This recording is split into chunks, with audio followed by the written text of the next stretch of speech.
Bonsoir, je sais pas si on peut voir combien on est dans le canal. Hop.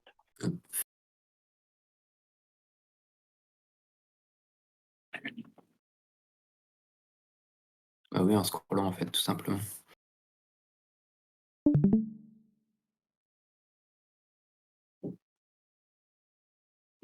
Bon appétit.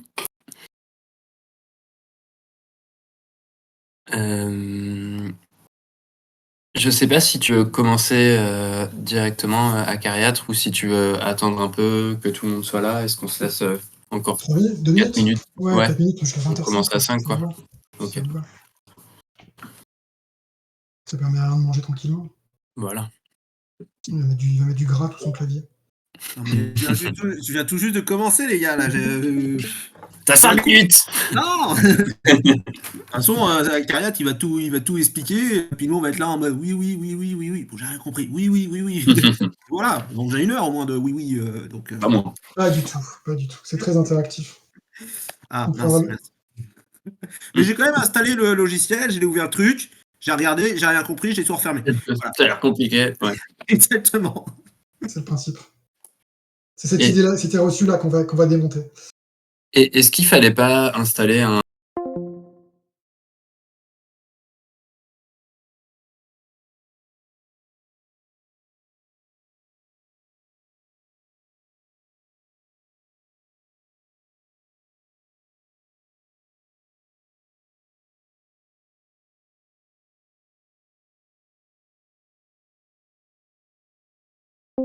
Et du génial. coup, bah, je sais que nous, sur les protos qu'on bosse avec les co-auteurs, on a un onglet par version. Mmh. Et le dernier onglet, si Mathieu, pendant la nuit, il prend l'envie de modifier la valeur du truc de 2 à 3, bah, il peut le faire dans le fichier. Et la prochaine fois que je lancerai Nandeck, je précise Nandeck, bah, ça prendra la dernière valeur qui est dans, enfin, la valeur qui est dans le fichier au moment où je lance Nandeck, quoi. OK. Ouais, c'est Donc, stylé. maintenant, je l'utilise plus que comme ça. Moi, je le fais plus via Excel. On peut aussi faire via Excel ou n'importe quel logiciel qui exporte des CSV. Ouais. Mais l'explication là pour aujourd'hui, ce sera découpé en 2 temps. La première partie, c'est vraiment les principes de base, et puis la deuxième partie, c'est on passe au tableur. Enfin, la liaison justement. Et si je peux en profiter juste pour détendre, tout le monde. En fait, l'idée là, c'est que, Acariâtre, Thomas, propose un atelier vraiment d'initiation et du coup, faut pas hésiter à poser toutes vos questions s'il y a un truc que vous comprenez pas. Genre là, on parle de CSV, de trucs comme ça. Hésitez pas, enfin, le but, c'est que vous compreniez. Si à un moment vous comprenez pas, c'est la entre guillemets, c'est la formation problème dans le sens où c'est peut-être qu'on n'a pas pensé à apporter des notions, ce genre de choses. Donc franchement, posez vos questions, soyez pas timides, personne, jugera, on est tous bienveillants et on veut juste tous apprendre à utiliser ce logiciel, donc voilà, soyez vraiment à l'aise là-dessus. Ah ouais. C'est quoi CSV du coup? CSV, c'est CSV, un vas-y, pardon, je te laisse. c'est un format de représentation de données sous forme de tableau. Donc en fait, c'est Excel, c'est un logiciel de tableur, mais il est propriétaire, il appartient à Microsoft. Et quand tu enregistres un XLLX, tu n'es pas sûr que d'autres logiciels pourront le lire correctement. Bah, mais sous Excel, tu peux exporter ton tableur dans un format CSV. CSV, ça veut juste dire fichier séparé par des virgules. Comma, c'est pas separated value. Et donc, ça va être une sorte de fichier texte. Et dans ton fichier, si tu l'ouvres avec un éditeur de texte, tu vas voir que c'est valeur 1, point virgule, valeur 2, point virgule, etc. Et donc ça, c'est un fichier interopérable, open source, on va dire, au standard. Et n'importe quel logiciel qui a besoin de données sous forme de tableur bah, saura utiliser un CSV. Il y a un deck qui peut se connecter soit à Google Sheet pour l'avoir ton tableur directement en ligne, soit un fichier Excel, il sait les lire lui, soit un fichier CSV si tu l'as par exemple fait avec Calc, tu sais, dans Apple ou sur iOS, etc. En fait, la question derrière, c'est comment tu peux faire avec un fichier texte pour exporter un tableau entre plusieurs systèmes. Et un des moyens simples, c'est de se dire, bah, entre chaque colonne, tu veux mettre un point-virgule pour montrer que c'est une autre colonne. Et ensuite, pour séparer les lignes, tu fais un retour à la ligne. Et c'est ça qui va donner un CSV. Et ça, comme l'a dit Acariat, ça permet d'être utilisé par plein de logiciels différents. Exactement. C'est clair.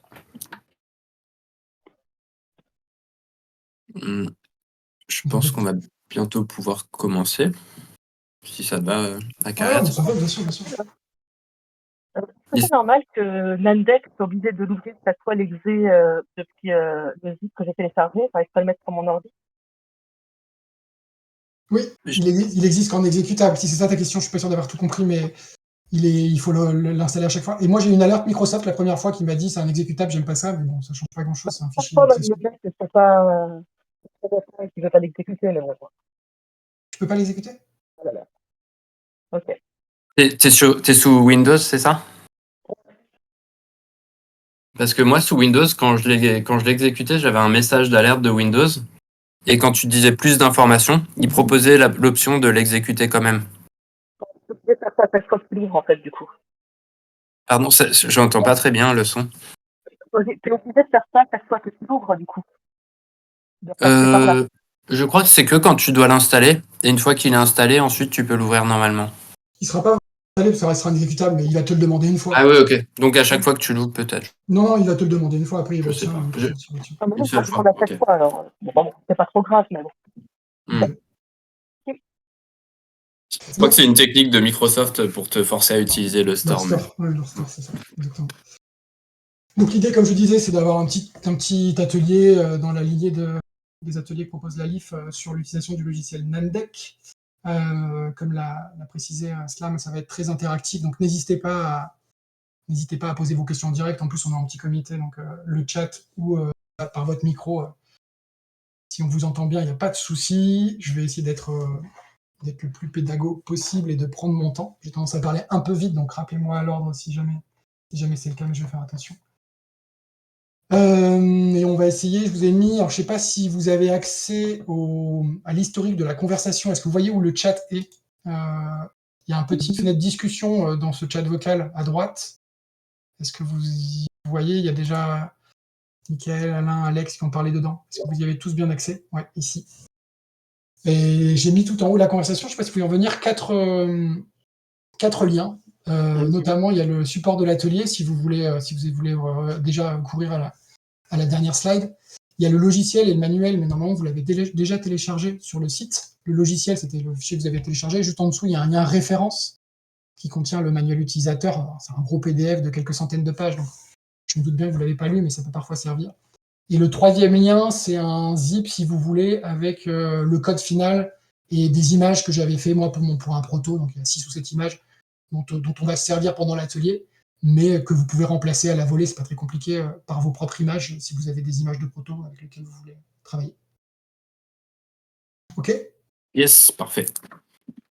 Donc, effectivement, Nandec, juste pour rappeler, c'est un logiciel, c'est gratuit, c'est plutôt que pour créer des cartes de jeu, on en parlait en introduction, c'est plutôt pour composer des cartes de jeu, c'est-à-dire que on va partir d'images qui existent déjà, on ne va pas créer des images sous Nandec, on va plutôt agencer des éléments, des textes, des valeurs, des images, un fond, etc., pour composer les cartes. Donc on va partir d'éléments indépendants et on va lui expliquer comment générer un paquet de cartes à partir de ça.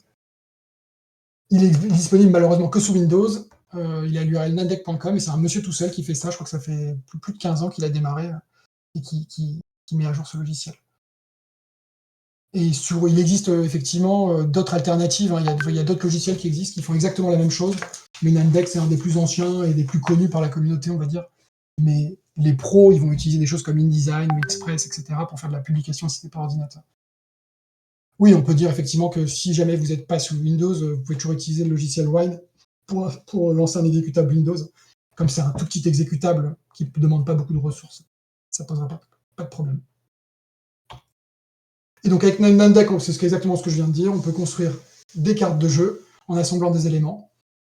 Une des grands avantages, c'est que plutôt que je sais pas, moi je sais que j'ai des co-auteurs qui font leurs cartes sous PowerPoint, mais quand vous démodifiez une chose, il faut le modifier sur chacune de vos exemplaires de cartes, ou quand vous devez modifier une valeur, il faut la retrouver la bonne, etc. Là, l'avantage, c'est qu'on peut l'associer à un tableur, donc à un fichier Excel ou équivalent, Google Sheet, on en parlait tout à l'heure.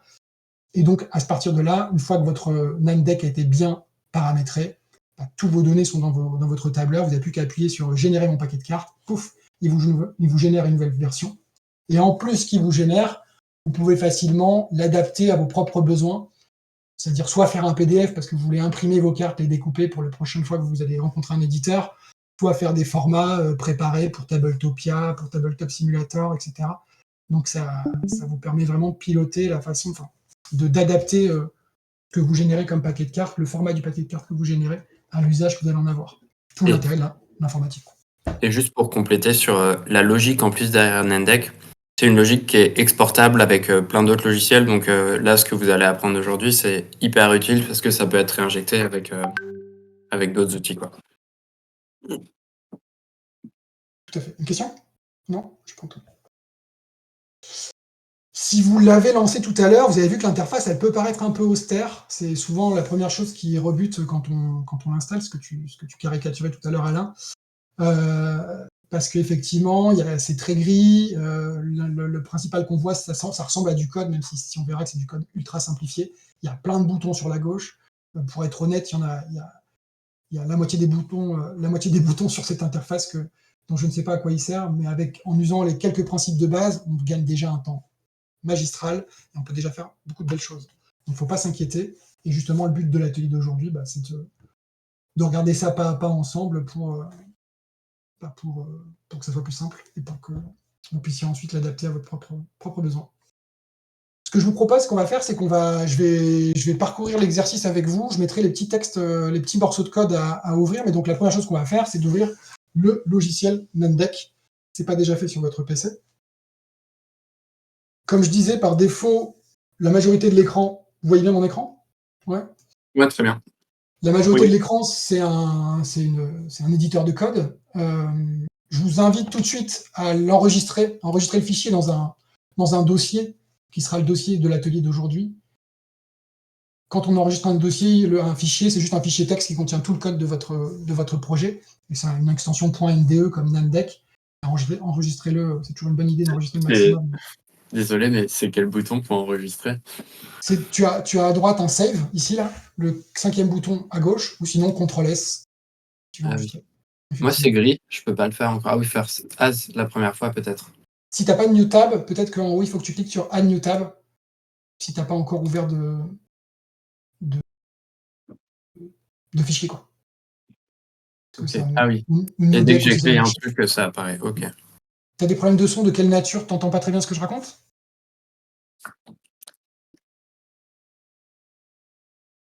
Je sais pas s'il y en a d'autres qui ont des problèmes de son. Non, chez moi, c'est nickel. Ah. Non, c'est bon. Est-ce que tu entends la bonne partie? Ah, mais je sais pas quoi te dire. Si c'est pas de notre côté, on va pas pouvoir améliorer ça. Je pense que c'est un problème de réseau. De connexion. Ouais. Marie-Ange, dans ce cas-là, déco, reco, hein, c'est encore ce qu'il y a de mieux. Hein. C'est ce qu'elle a dit. C'est ce qu'elle dit. On tente d'enregistrer aussi, donc on pourra la diffuser, l'enregistrement, si vous voulez regarder ça, écouter ça à tête reposée. Donc si vous en êtes tous bien là, la première chose dont on disait dans Nandec, on va simplement lui passer des commandes. Bien sûr, un peu comme la logique de code. Hop, je vais passer trop vite. La première commande, quand on ouvre un nouveau dossier, c'est toujours un peu les mêmes, c'est toujours les mêmes commandes récurrentes. On va simplement lui dire sur quel type de carte et quel type de page, planche, on va dire, planche de carte, on travaille. Donc, je vais tout de suite vous partager ça. Hop. Ce que vous pouvez déjà faire dans votre logiciel, c'est prendre ce petit morceau de code et le coller. Comme c'est un éditeur de texte et un éditeur de code, il va vous mettre un peu des codes couleurs pour vous aider à le lire. Et on va pouvoir regarder en direct ce que ça veut dire. Toutes les commandes Nandec, elles commencent par le nom de la commande. Ici, on a la cap, page, margin, card size et border, un signe égal, et puis une série de paramètres séparés par des virgules qui vont être toutes les options. Et celles-là, elles sont propres à chaque commande.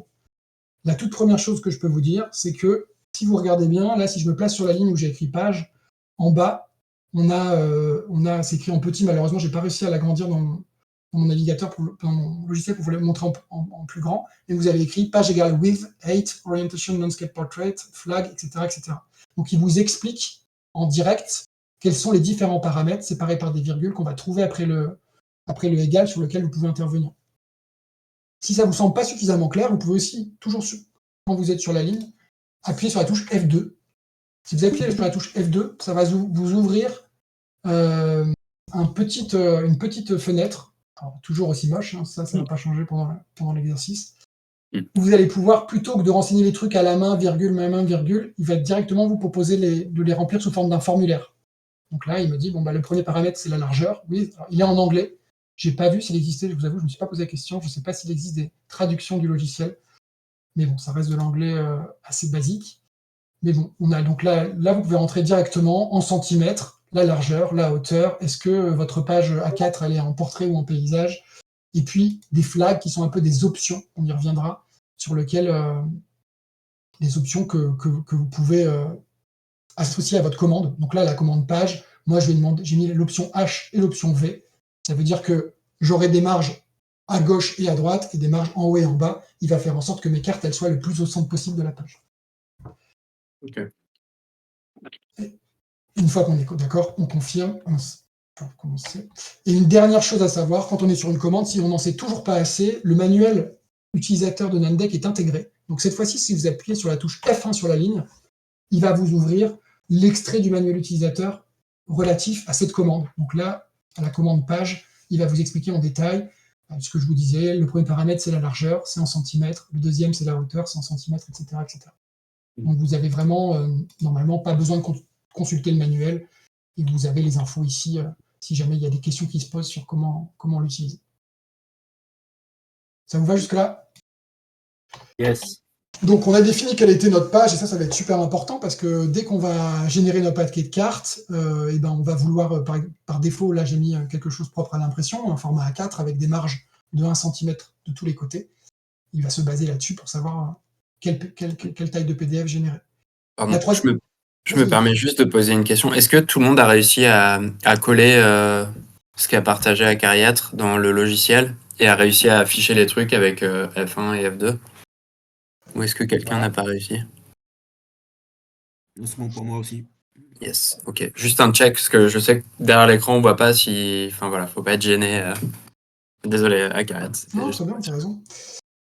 T'as raison. Le troisième paramètre, c'est la taille des cartes. Donc effectivement, on verra, en fait, Namdek, il y a des gens qui le détournent un peu. On peut faire d'autres choses que des cartes. On peut faire un plateau en damier, par exemple. On peut faire une piste de score, etc. Mais l'usage principal, ça reste de faire des paquets de cartes, comme son nom l'indique. Et donc une des instructions principales qu'on voit dans un fichier, quand on est dans un nouveau projet, c'est la taille des cartes. Et encore une fois, par défaut, c'est en centimètres, donc 6 cm sur 9 cm. Et enfin, un paramètre border. Simplement, si vous voulez des traits de découpe, vous aider à la découpe de vos cartes, on lui demande avec cette simple instruction de rajouter entre les cartes une petite ligne. Ça, c'est un code couleur, j'y reviendrai tout à l'heure. Ça, c'est l'épaisseur de la ligne, donc 1 cm, donc 1 mm, et dotted pour dire que cette ligne sera en pointillé. J'ai pas compris, c'est quoi le 444 là? C'est une couleur, j'y reviendrai tout à l'heure, c'est un code couleur web. Ouais. C'est un gris clair, si tu vois, si tu survoles le 444, quand on est en informatique, bon, je comptais y venir tout à l'heure, mais je peux le faire maintenant. Quand on est en informatique, un code couleur, c'est une valeur de rouge, une valeur de vert et une valeur de bleu. Et là, 44444, c'est un code web. Je te montrerai un lien tout à l'heure pour avoir les codes couleurs, mais tu peux les retrouver sous Photoshop ou des logiciels Windscape, etc. Ils utilisent ces mêmes codes. Et là, en bas à droite, on voit que Namdek m'a mis un exemple de la couleur que c'était. Là, il y a un petit carré gris. Mais si, par exemple, je fais 444 00, il va mettre une sorte de vert kaki. Ah oui, juste en bas à droite. Okay. Pardon, vas-y. Ça, c'est le... Comment dire? C'est le fond de la page ou c'est les cartes en elles-mêmes? Là, c'est juste pour la bordure de la carte. Les traits de coupe, ouais, à ce stade-là. Là, on lui a juste dit, voilà ma page, c'est un A4, mes marges sont de 1 cm partout. Donc ça, c'est les instructions de la page. Et après, on lui a dit, mes cartes vont être de 6 cm sur 9 cm, 6 cm de large, 9 cm de haut. Et s'il te plaît, mets-moi des traits de coupe en gris entre chaque carte pour aider à la découpe. Mais pourquoi tu mets non alors, tout au début? Non, ça veut dire, c'est une option, tu vois, alors c'est toujours pareil, il faut passer par le F2, je ne connais pas par cœur, mais tu peux lui dire, est-ce que tu veux que tes traits de coupe soient rectangulaires ou arrondis sur les bords? Et par défaut, tu peux essayer les autres, moi j'ai toujours mis non. D'accord. Sinon, il te fera des traits de coupe arrondis, mais j'ai jamais essayé. Okay. C'est une option. Donc, une fois qu'on a dit... Ouais. Ah, vas-y. Pour moi, c'était pas des bords. Ah oui, non, tout à fait, non. C'est juste la première option qu'on lui dit, c'est une option sur les borders. Ok. Vas-y. Si tu veux pas de bord, c'est sickness 0, c'est ça ou... Non, bah tu mets pas la ligne. Ouais. Ah, tu supprimes la ligne, ok. Tout Ah simple. oui, tout à fait. Toutes les lignes sont facultatives. Là, j'ai décidé, c'est toujours les 4 premières que je copie-colle d'un projet à l'autre, mais si vous les mettez pas, vous n'aurez pas de bordure. Ok, super. Donc là, c'est les commandes génériques. C'est les seules commandes presque qui vont être communes à toutes les cartes. Ensuite, on va rentrer dans les commandes donc ça, je vous l'ai expliqué. Je vous partagerai le support, donc ce que je vous dis tout à l'heure sur la touche F2 et la touche F1. Un petit extrait aussi, juste pour votre info. Si dans votre code, vous avez peur d'oublier des choses et que vous voulez vous garder des commentaires pour vous-même pour plus tard, ou même on verra plus tard pour tester votre code, vous pouvez toujours aussi rajouter des points-virgules. Par exemple, là, je vais mettre un point-virgule, trait de coupe. Ça, si vous commencez une ligne par un point-virgule, elle ne sera pas interprétée par le logiciel, mais vous, ça vous permet de vous donner des commentaires pour vous-même. Bon, les développeurs ont l'habitude de ça. Plus on commente son code, plus si on l'ouvre dans un an et qu'on a une petite question, on ne sait plus à quoi ça sert, bah, ça sera pratique de l'avoir fait comme ça. Donc, voilà.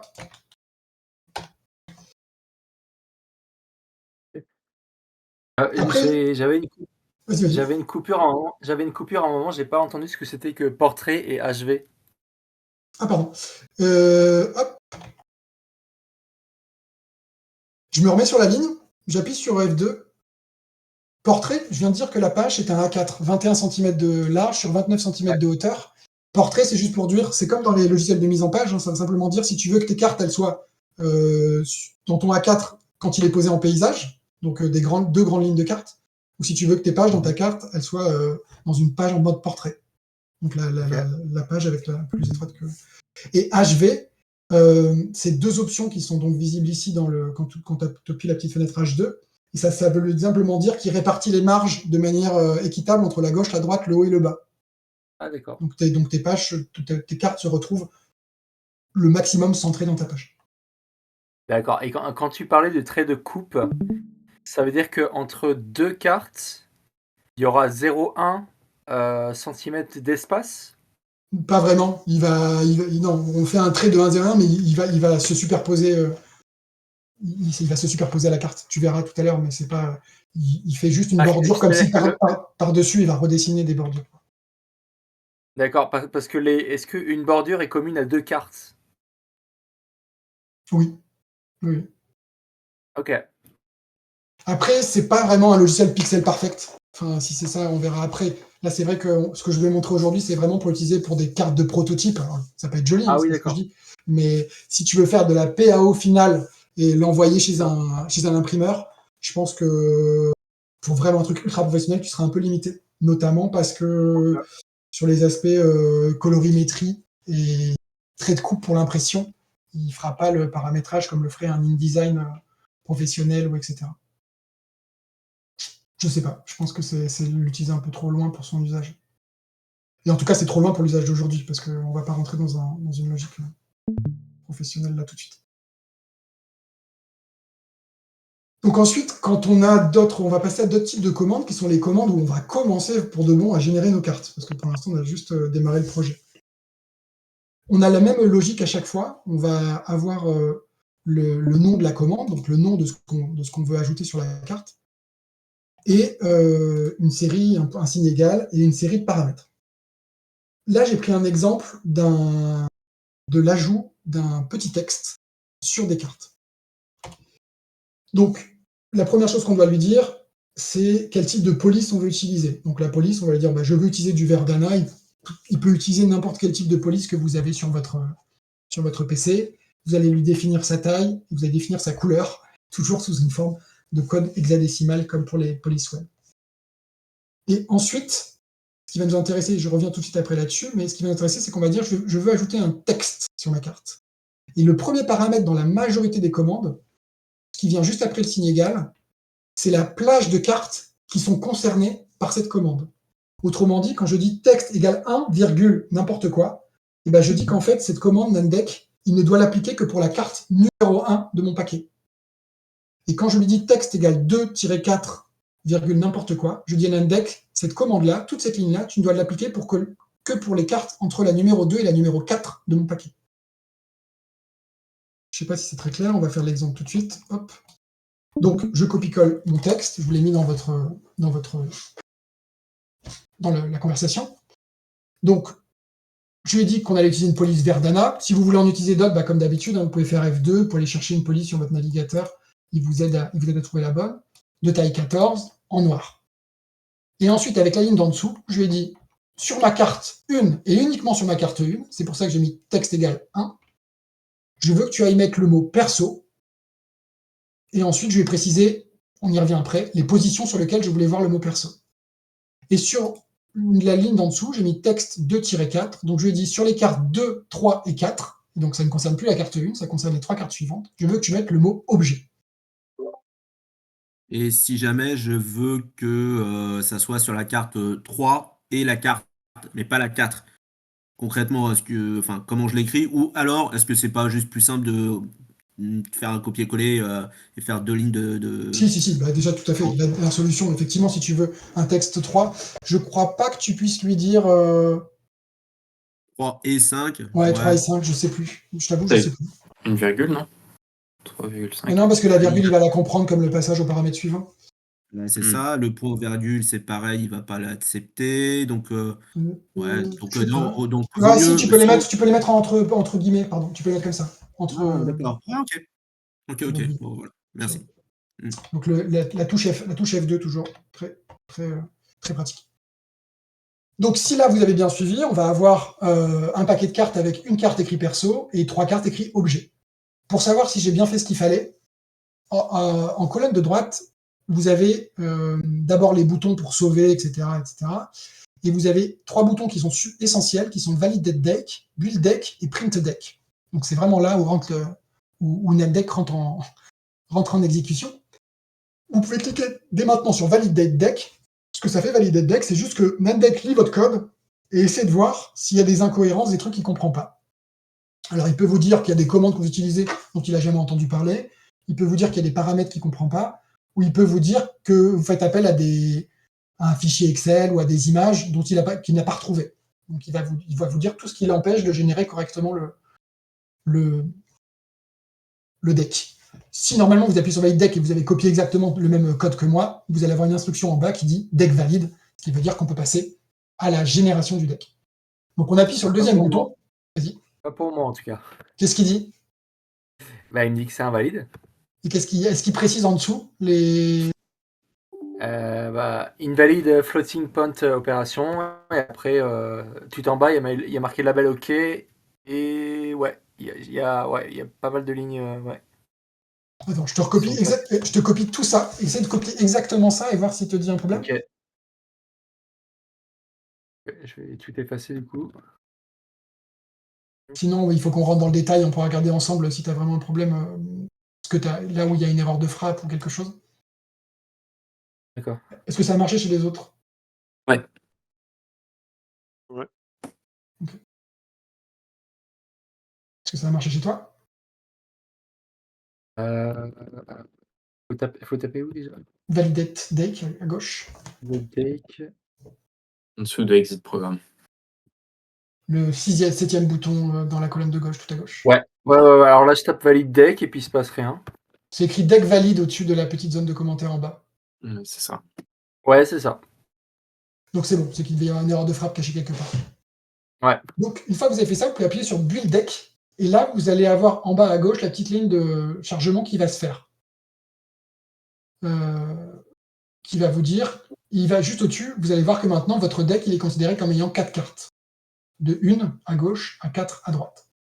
En haut à droite, vous avez un petit écran de prévisualisation de la première carte de votre deck. On voit qu'elle est simplement toute blanche avec écrit perso, tout en haut. Et grâce aux petites flèches ici, sous cette petite prévisualisation à droite, vous allez pouvoir passer de page en page, d'image en image. Donc ma première carte, c'est écrit perso, la deuxième, c'est écrit objet, la troisième, c'est écrit objet, la quatrième, c'est écrit objet. Est-ce que ça vous va, ça? Vous arrivez à voir votre carte? J'essaie de faire en sorte que les deuxièmes, que les rangs des textes, chercher pour voir si on mettait perso et objet dans 2 cartes. Imaginons qu'on fait les textes plutôt que 1, c'est 1 à 3. Il devrait y avoir perso et objet dans la carte 2 et la carte 3, c'est ça? C'est ça. Après, par défaut, si tu lui as pas donné les options, pour regarder les options, mais il va mettre un fond blanc derrière ton texte. Donc, dans Ah, les... elle va écraser, d'accord, C'est ça, ouais, c'est ça, va cacher les autres. voilà. Il faudrait lui préciser que tu veux que ton texte soit sur fond transparent. Ça se fait, il y a une façon de le dire, Ok, mais ok, très bien, j'ai pas. ça marche. Je vais en revenir vers ça. Très bien. Donc j'ai validé mon deck. Si je fais build deck, je le vois le générer et je peux tout en haut avec l'éditeur voir ma première carte et voir les suivantes. Et puis la dernière option qui m'intéresse, c'est print deck. Donc si j'appuie sur print deck, il va simplement me faire le A4 de ma planche de cartes. Donc comme on l'a vu ensemble, c'est des cartes de 6 sur 9 cm. Les marches sont équitablement réparties en haut à droite, en bas à gauche. Et la première contient uniquement le mot perso et les 3 suivantes contiennent le mot objet. Alors, on fait valider deck. On voit que le deck est valide. Et ensuite, il faut faire quoi déjà? Avant print? Build deck, c'est ça. C'est ça, Et ensuite pareil. print deck, ok. Ouais, dans l'ordre en fait. Si ça vous intéresse, dans config, il y a une petite option pour lui dire je veux qu'un bouton. Donc je veux valider et builder en même temps. Ah oui. En fait, je pense que quand il a lancé le logiciel il y a 15 ans, ça prenait du temps de valider le deck et ça prenait du temps de le construire. Donc les gens préfèrent avoir 2 boutons. Mais aujourd'hui, vous pouvez en avoir qu'un seul, ça va vous simplifier la vie. Donc là, tout en bas à gauche, vous avez un bouton config. Et la deuxième option, c'est valider tes build boutons, build buttons. Vous faites one button. Et à partir de là, vous avez un valider depuis Ah build oui. et un print. Ça, c'est une petite Merveilleux. astuce si vous voulez. Je sais pas si t'as expliqué, ça sert à quoi dans le Verdana 14 et après il y a un espace vide entre deux virgules. C'est toujours pareil. Moi, je connais pas. Donc, je vais sur la ligne, je fais F2. Et là, c'est pour avoir un style. Ah, ok. Tu peux lui préciser bold, italique, underline, C'est barré, etc. Ok. Moi, je connais pas toutes les options par cœur. Hein. Je copie-colle des anciens projets et après, il faut aller voir les options de chaque ligne en appuyant sur F2 pour savoir. Le gros réflexe, c'est F2, quoi. Faut pas oublier Ouais, le bouton. c'est ça. Et tout Ah, à l'heure, d'accord. tu demandais pour les couleurs. J'avais pas précisé, mais comme tu le vois ici, si tu fais F2 sur une ligne qui a besoin d'une couleur, tu as pick a color. Et là, tu vas pouvoir, de manière peut-être un petit peu plus agréable pour toi, si tu n'aimes pas les codes couleurs, aller choisir la couleur qui t'intéresse. Et Ouais, comme ça, ok. tu auras ta couleur. Moi, ce que j'aime pas, c'est qu'il m'enlève mes espaces quand tu utilises le F2. Faudrait que je regarde pourquoi il fait ça. Hop. Mais c'est pas grave. Donc là, vous avez en quelques lignes, hein, la grande magie de Namdeck, entre guillemets, c'est ça. C'est que vous allez pouvoir faire des instructions, bon là, ça paraît encore limité, mais très facilement manipuler des gros paquets de cartes en disant telle carte, je fais telle chose, telle carte, je fais telle chose, etc., etc. Même si là, à cette échelle-là, ça doit encore vous paraître un peu léger. Bon, ça c'était pour expliquer la logique, mais donc effectivement, ce qui se passe, c'est que Namdeck, quand vous lui demandez de générer, quand vous appuyez sur le bouton Generate, c'était quoi, on a dit build deck, ce qu'il fait, c'est qu'il, pour chaque carte de votre paquet, il reparcourt toutes les lignes et il n'exécute que les lignes pour lesquelles la carte en cours de génération est concernée. Donc forcément, si vous êtes en train de générer la carte 1, il dit ok, celle-là me concerne parce que c'est écrit 1. Si vous êtes en train de générer la carte 1, il dit celle-là ne me concerne pas puisque ça concerne que les 2 cartes de 2 à 4. En revanche, vous faites la génération de la carte 2, la première ligne ne l'intéresse pas, c'est que la deuxième ligne qui va générer quelque chose. Mais dans tous les cas, il va parcourir tout le code pour chaque carte et il va faire les instructions les unes après les autres qui concernent la carte en cours. Donc ça, cette logique de plage de cartes concernées, il faut bien la retenir. Et ça, c'est ce qu'on vient de voir. Valid deck, build deck, print deck. Et il y avait quelques petites options en dessous dont on n'a pas parlé, mais on en reparlera tout à l'heure, qui vous permettent directement d'enregistrer un PDF. Une fois que vous l'avez print, vous aurez l'option PDF pour enregistrer un PDF multipage avec ce qu'on a vu en preview là. Et vous avez aussi un bouton Save Images, vous pouvez retourner tout de suite, qui lui va vous il faut que je revalide, qui va vous permettre d'enregistrer chacune des cartes dans un fichier différent. Donc vous allez avoir un PNG ou un JPEG pour chacune de vos cartes, qui vont être numérotées 001, 002, 003, etc. Ça vous va toujours? Oui. On continue. Donc, effectivement, ce qui va se passer avec Namdeck, c'est qu'on va composer nos éléments, etc., mais ça va être beaucoup de test and try and learn plutôt. Donc, vous modifiez une commande, vous voyez le rendu que ça a, vous générez, vous vérifiez, vous corrigez, etc., comme tous les gens qui font du développement savent faire. Faut pas s'étonner. Tu parlais des codes couleurs, je voulais en parler vite fait, mais tu l'as demandé avant, donc on vous a expliqué. C'est un code couleur sur 6 lettres. Je voulais vous mettre je vais vous partager un petit truc. Ah, c'est pas ça. Je retrouverai, mais on trouve facilement des sites en ligne qui s'appellent couleur. Vous tapez couleur web dans Google, vous allez avoir des pipettes améliorées qui vont vous permettre facilement d'aller trouver les couleurs qui vous intéressent. En tout cas, c'est la façon dont le web manipule les couleurs. Et les polices, on a vu aussi qu'on pouvait utiliser toutes celles qu'on a sur son ordinateur. Ah bah voilà, on a partagé le même. Ah non, on n'a pas partagé le même, c'est un autre. Dans votre ordinateur, toujours avec la touche F2, il va vous aider à aller chercher dans votre logiciel d'installation de police ce que vous avez disponible. Tout à l'heure, je suis passé un peu vite sur les 3e, 4e, 5e et 6e paramètres de la commande texte. La première chose qu'on avait dans la commande texte, si vous vous souvenez, c'était ma plage de cartes concernée, puis le texte que je vais afficher, puis on avait 4 chiffres. Ces 4 chiffres, ça va être comme ça qu'on va expliquer à Nandeck où est-ce qu'il doit positionner l'élément dont on est en train de parler sur la carte. C'est pareil, ce que je vous conseille moi, c'est d'avoir fait préalablement sur un dessin ou sur un autre logiciel une petite structure de votre carte avec en haut je veux le texte, en haut à gauche je veux son coup, en bas à droite je veux son numéro, là je veux la description, etc. De l'avoir déjà un peu préparé sur votre texte, sur un autre logiciel, avec vos cotes, avec vos mesures en centimètres de la largeur de chacun de ces éléments et de la position de chacun de ces éléments. Parce que ça va être plus facile que d'essayer de faire ça à la main, bricoler dans Nandeck au fur et à mesure. Simplement, une fois que vous avez ces mesures-là, c'est toujours pareil. La première chose qu'on fait, c'est qu'on lui dit où est-ce qu'on positionne le coin en haut à gauche, donc à quelle distance il se positionne du bord gauche de la page et à quelle distance il se positionne du bord haut de la page. Donc là, j'ai dit que je voulais une autre instruction qu'on n'avait pas encore vue, qui s'appelle rectangle. Je lui ai dit que mon rectangle, je le voulais que sur la première carte. Donc toujours, on se rappelle, le premier paramètre, c'est les cartes concernées. Donc je le veux que sur la première carte. Je le veux à 1 cm du bord gauche et je le veux à 3,5 cm du bord haut. OK. Les deux premiers, c'est la distance du coin de mon élément au coin de ma carte. Et ensuite, je vais lui donner ma largeur en centimètres et ma hauteur en centimètres. Donc là, je lui dis que mon rectangle il fait 4 cm de large et 2,5 cm de haut. Il y a un éditeur visuel dans Nandeck, mais on pourra en reparler une autre fois. Moi, je ne l'ai jamais utilisé parce que je n'ai pas appris à l'utiliser comme ça. Mais je crois qu'il y a possibilité pour certains éléments de venir les positionner plutôt à la souris. Je pourrais vous refaire un petit truc là-dessus quand j'aurai repris le temps de regarder. Est-ce que ça vous parle là? Donc mon rectangle, il est à 1 cm du bord haut, 3,5 cm, non, 1 cm du bord gauche, 3,5 cm du bord haut, 4 cm de large et 2,5 cm de haut. Et il est noir, donc il a un code d'hexadécimel dièse 0,0000000. Pareil. Pardon. Où est-ce qu'il est mon truc? Je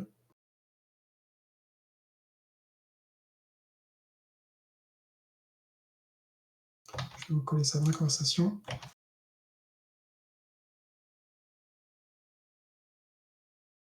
Oui, je suis désolé, on ne peut pas tout voir aujourd'hui, mais il faudra qu'on revoie ça. Là, tu as un card preview, mais c'est plus. Et tu as un visual editor qui te permet de manipuler les choses. Il faudra qu'on regarde ça. Ah. Mais ça plus en détail. Bon, là, ça n'a pas l'air de marcher, il faudra que je vérifierai ce qui se passe. Ah, il ne reconnaît plus mon Verdana, tiens.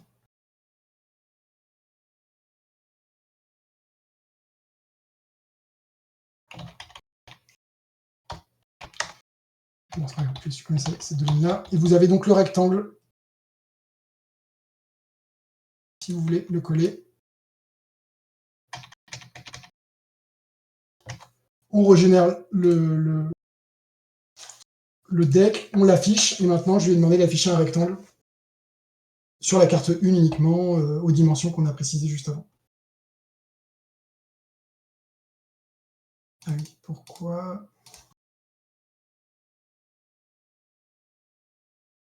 Je vais mettre 100. Je sais pas pourquoi mon texte est passé minuscule. Il a dû se passer un truc. Hmm.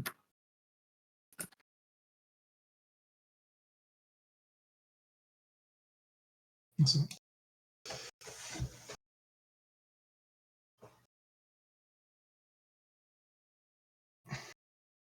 Je pose ma question dans le chat. Ouais, ça va marcher? Ben, Il y a en des gros, bordées? j'ai fait un test rectangle. Tu peux copier-coller ce que j'ai mis. En fait, il passe au-dessus du texte et la question, enfin, tu vas sûrement y revenir après, mais on a moyen de choisir pour mettre au-dessus ou en dessous quand tu as un texte. Les instructions sont lues dans l'ordre. Donc, il faudrait que je Donc, mette avant. c'est ça, exactement. Après, tu peux dire sur chaque élément, est-ce qu'il a un fond transparent, c'est-à-dire est-ce qu'il laisse en transparence voir ce qu'il y a derrière ou pas. Mais tu peux pas, il n'y a pas de z-index, ou je sais pas comment, il n'y a pas Ouais, de calque en soi. C'est simplement, ok. chaque instruction est un nouveau calque qui vient les uns par-dessus les autres. Donc, Ok. effectivement, si tu veux qu'il soit en dessous, il faut le placer plus haut. On va faire ça tout de suite. Hop, on redéplace, on régénère, on print. Ah bah, j'ai pas pris le bon exemple parce que je vais le mettre Ouais. en commentaire.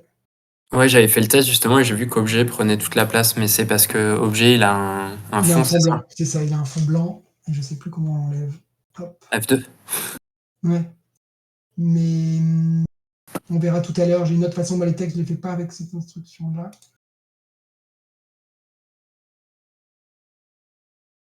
Je te redirai ça tout à l'heure. Ok, Je l'ai en tête. ça marche. Ouais, parce que là je vois pas où il est le fond blanc. Mais effectivement, par défaut, il leur met un fond. Ah, mais c'est peut-être justement dans font qu'il fallait le changer.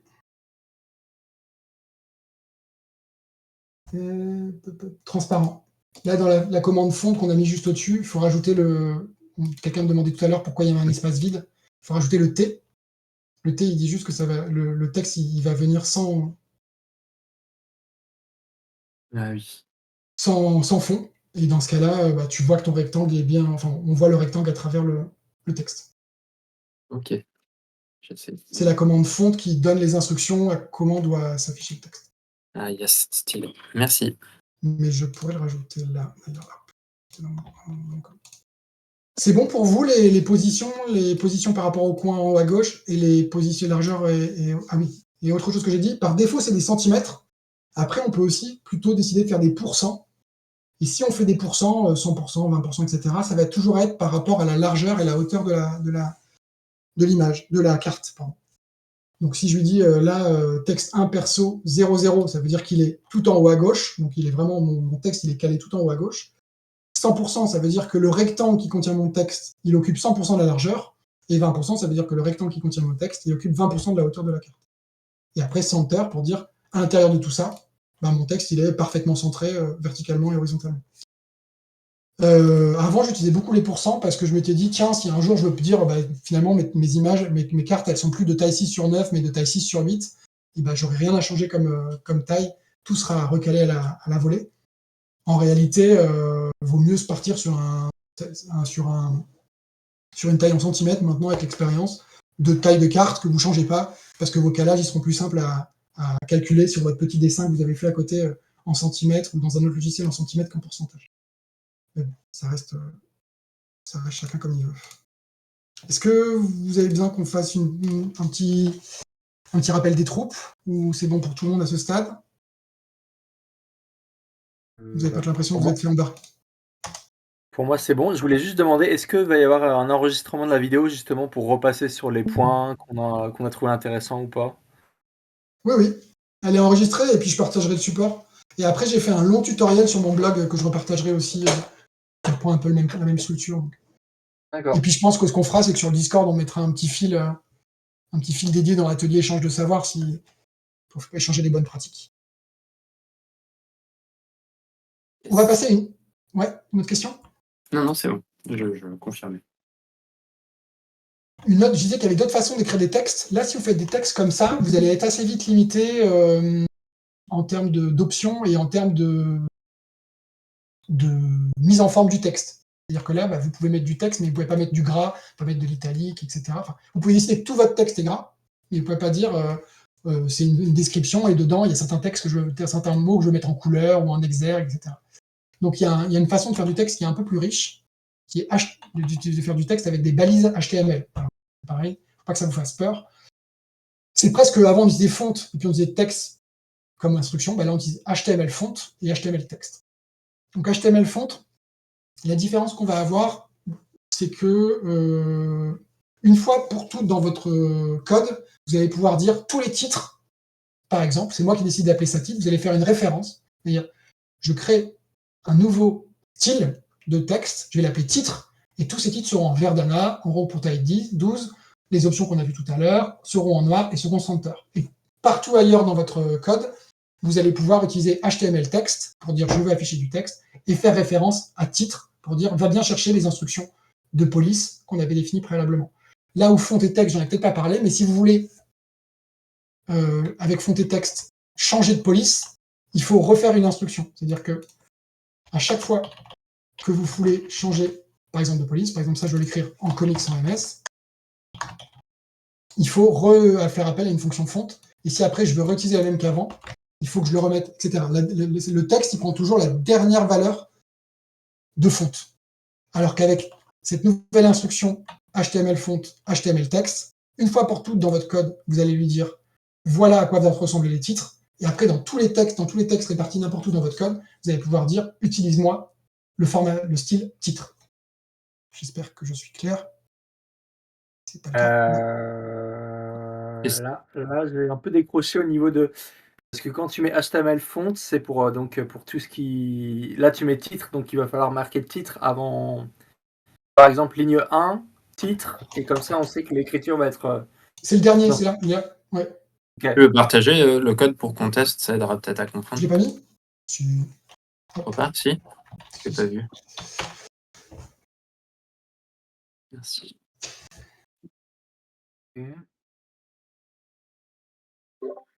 Mais on est d'accord que tu as mis titre, mais tu aurais pu mettre Tata Yo-Yo et ça marchait exactement. pareil.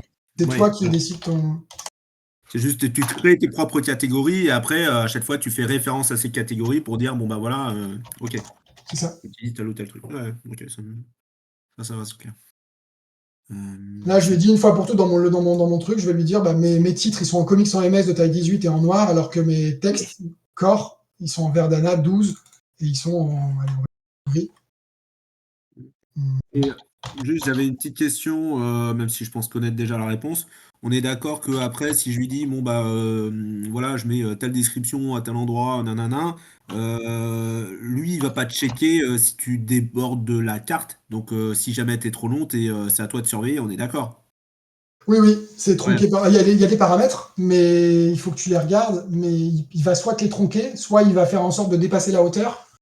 Mais à l'arrivée, tu risques d'avoir des surprises si tu t'es pas. Tu vois, tu as no adjust, il faut regarder exactement ce que ça veut dire. Mais tu peux lui préciser comment tu veux qu'il agisse dans ces cas-là, mais ça risque de ne pas donner des résultats très. Ouais, mais c'est un point à surveiller quand tu fais des cartes avec pas mal de textes, d'écriture, ça peut être un point à prendre en compte. D'accord. Merci. 80, 90. 0. Bon, j'ai un peu modifié par rapport à ce que je vous ai montré, mais donc hop, on va faire ça. Il me dit que c'est bon. Je me suis trompé dans ma largeur, pardon.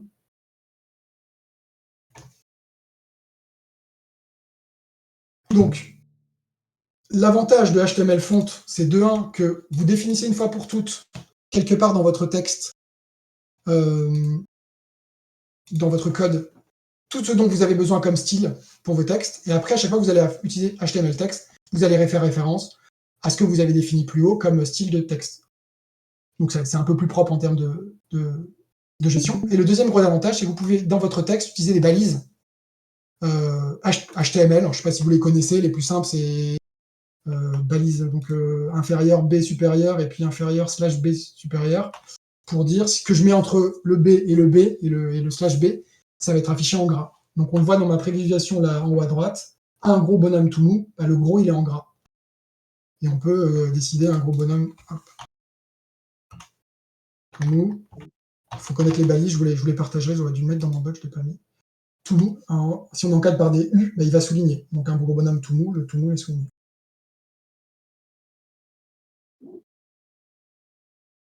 Je vais vous partager cette version-là, ça sera mieux. Hop. C'est bon pour vous? Ou on a été un peu vite là-dessus? Non, c'est bien. Enfin, pour moi, en tout cas, après les autres, n'hésitez pas. Moi, j'ai un petit peu de mal, désolée, parce que moi, je pensais du coup qu'on allait lier une base de données, donc où il serait dans la base de données, pas le CSV, que vous voulez. Mais là, ce que ce titre et corps, ce sera uniquement si c'est écrit dans le corps de l'index, ou tu pourras le lier à certaines. On y passe, il reste une chose à expliquer et après on passe à la base de données.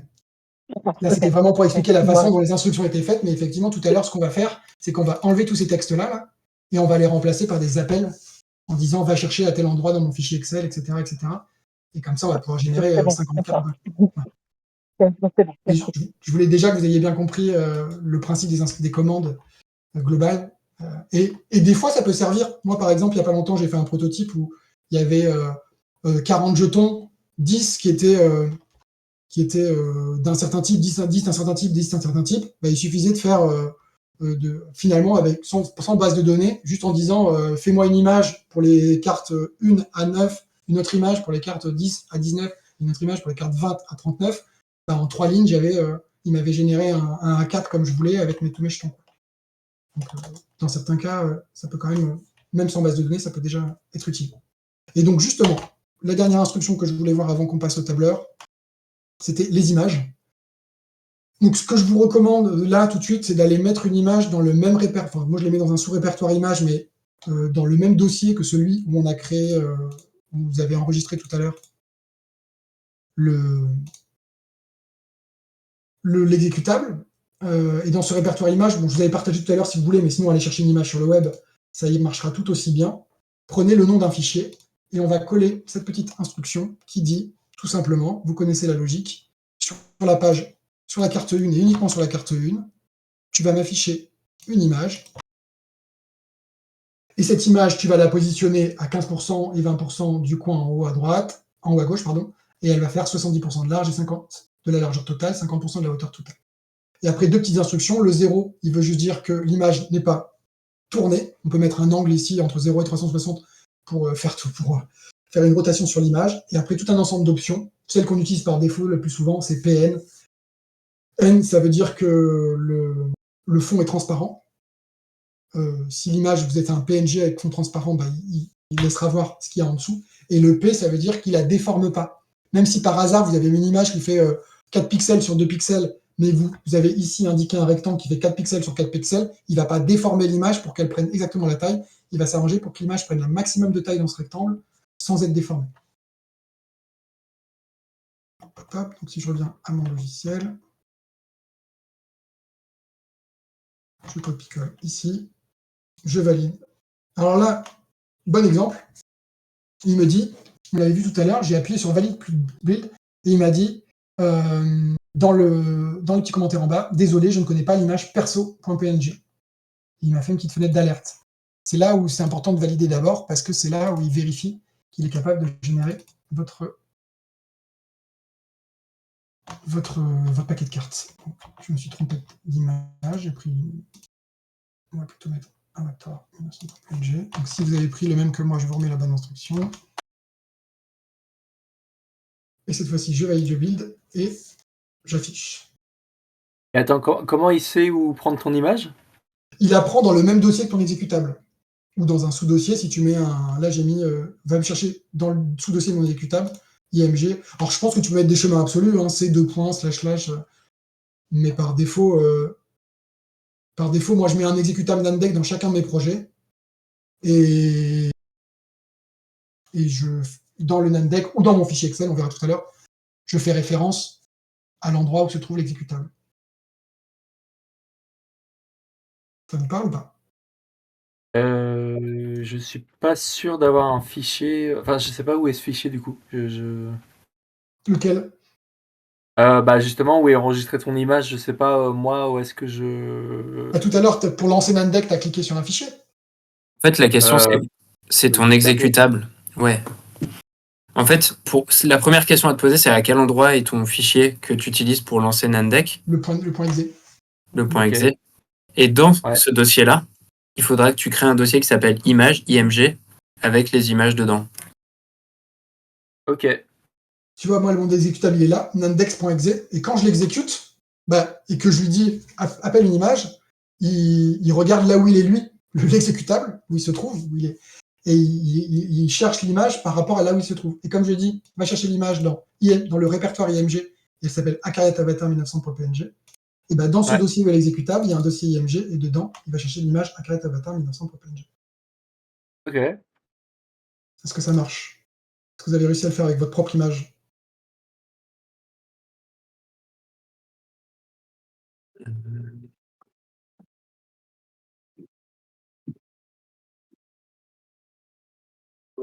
Ah, c'est bon, j'ai réussi. Oh, une victoire. Non, mais effectivement, le IMG, du coup, j'avais pas compris que c'était le sous-dossier image et Oui. j'étais en mode, je comprends pas. Donc, voilà. Tu peux le mettre ici. Tu peux le mettre dans le même dossier et le mettre ici, mais au bout d'un moment, ça va devenir Ouais, un peu ouais. bordélique. Et du coup, la question code, c'est bon, bah là, c'est du PNG, mais il prend quoi comme. Il prend tout ou Oui, il prend tout. il prend tout en format? D'accord. Ok. Je me Le demande PNG, si, l'avantage, c'est que tu peux faire des transparences et que ça va tout de suite faire des choses plus jolies. je me demande si tu peux pas mettre directement ton image dans le même fichier, enfin dans le même dossier que le truc où tu as ton index, ton Ouais, exécutable, et pas ouais, mettre IMG devant. tout à fait. C'est ce que je dis, tu peux tout à fait. Après, par Ouais. expérience, je vous conseille de faire ça parce que Oui, je suis d'accord. ça sera plus propre, quoi. Ouais, arranger et tout, ouais, c'est clair. Après, vous avez votre exécutable qui est perdu au milieu de centaines d'images. Il faut... Oui. Alors, le E-Explorer Render, tu l'as vu où? Tu l'as vu là? Effectivement, on n'a pas parlé des options pour le HTML texte. Euh, pour, euh, pour, euh, pour utiliser les balises HTML, il est obligé d'utiliser un moteur de rendu. On ne rentre pas dans le détail, mais un peu comme font les navigateurs. Et le plus simple quand tu es sous Windows, c'est de mettre. Enfin, moi, ce que j'ai par expérience, pareil. On peut ou pas mettre ça. Mais quand je ne le mets pas, j'avais des erreurs à l'exécution. Et si vous le mettez, simplement, sachez qu'il va demander, entre guillemets, au logiciel Internet Explorer de générer le petit rectangle de ce texte pour lui. Ça, c'est pareil. Maintenant, je ne sais pas exactement comment ça fonctionne. Je sais que ça marche bien avec le E. Donc, je l'utilise comme ça. Et le B, qu'est-ce qu'il dit, le B? Le B, il dit... Ah oui, on l'avait dit tout à l'heure. Il y a un background. Donc, voilà l'image. Donc là, on a les instructions de base. On sait faire des cartes, on sait faire des rectangles, on sait faire des textes, on sait faire des images, on sait les positionner un peu où on veut dans chacune des cartes, et on sait dire sur quelle carte elle s'affiche. Mais effectivement, comme tu disais, Marie-Ange, si on veut faire un paquet de cartes comme ça et qu'on a 8 éléments sur les cartes, des valeurs, des machins, et qu'en plus on a un paquet et puis qu'à chaque fois on change, on va rien gagner si on le fait à la main, on duplique les lignes et on le fait pour chacune des cartes. Ah. Donc l'idée c'est... Pardon, c'est juste un petit commentaire, mais en fait, je me suis rendu compte que j'ai lancé l'exécutable directement dans le truc compressé, sans le décompresser d'abord. Ah, Mais par contre, ça m'a permis de me rendre compte d'un truc, c'est que s'il y a une image qui vous intéresse sur votre ordi, n'importe où, pour ceux qui sont sur Windows, donc tout le monde a priori, si vous faites clic droit dessus, il y a une option qui s'appelle copier en tant que chemin d'accès. Et en fait, si vous faites copier en tant que chemin d'accès et que vous le mettez à la place du truc, la image, donc par exemple là tu dis on fait clic droit ici. voilà, Hop. copier en tant que chemin d'accès. Où est-ce qu'il est celui-là? Ah, mais on n'a pas la même version de Windows, Non, pas donc le je sais même, pas non. si Non, tout le je l'ai monde pas. l'a. Après je peux aller dans propriété, j'imagine, et retrouver le chemin exact, quoi. Ici. Ouais, voilà, c'est ça, Il exactement. faudrait que je copie ça et ça. Mais j'ai pas copié en tant que chemin d'accès, j'ai pas. Ouais, c'est assez pratique. Et en fait, tu peux le mettre et ça marche aussi. Et Enfin, voilà, c'est un détail, mais mettre directement ici ton chemin global. ouais, voilà, c'est ça. Okay. Bon, c'est un détail, mais c'est pratique. Soit tu peux le faire relativement à là où se trouve l'exécutable, soit tu peux être en absolu si tu mets l'intégralité du chemin de l'image. Ouais, c'est ça. Et je sais pas si on peut aller appeler des images du web. J'avoue que j'ai jamais essayé. Ah, c'est une belle question. Donc on passe, il est déjà 21h, on passe à la grande partie. Hop, ça en a parlé, les images. Et mon tableur alors, c'était pour une page pour Marie-Ange. Donc effectivement, Nandeck, il peut directement aller récupérer les données d'un fichier tableur. Et c'est là où ça va prendre une dimension supplémentaire. On en parlait en introduction, peut-être qu'il y a des gens qui n'étaient pas encore arrivés. Donc tu as fait le test, on peut mettre une URL d'image, effectivement. Yes.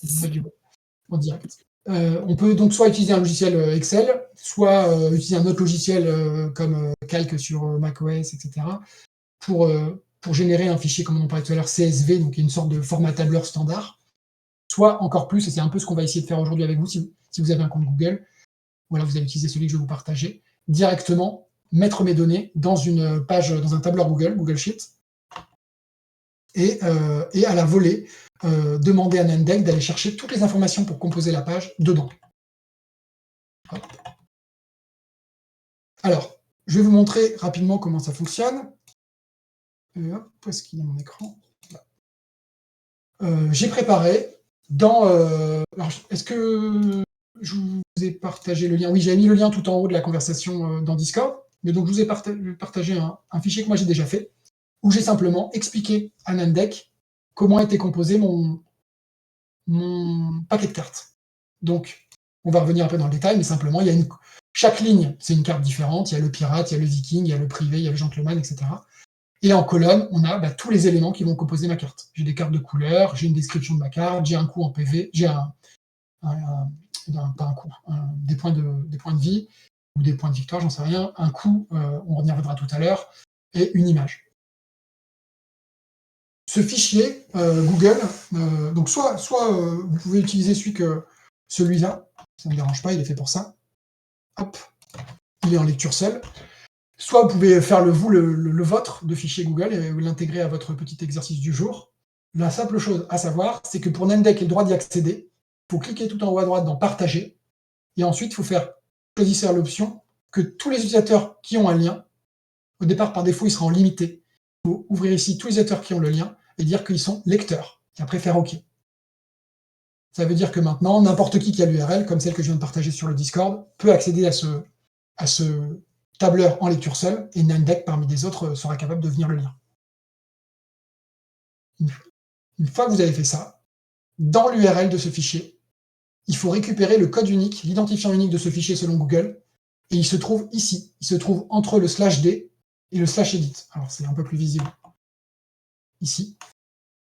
Donc, la première chose, c'est d'aller dans les paramètres du fichier tableur et de dire tous les utilisateurs qui ont le lien sont lecteurs. Et la deuxième chose, c'est dans l'URL doc Google, récupérer tout ce qui est entre le /d et le /edit. Ça va être une suite de caractères incompréhensibles. Mais ça va vous permettre, avec ces 3 lignes, de dire à Nandeck, maintenant ta source de données, c'est en plus de ce que j'écris dans mon tableau, c'est ce fichier. Hop, comme ça là.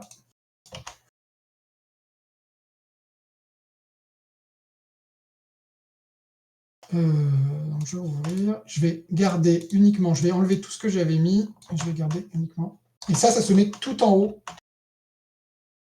de votre fichier. Et ce qu'on peut faire pour vérifier que ça marche, c'est quand même mettre une petite instruction de texte. Je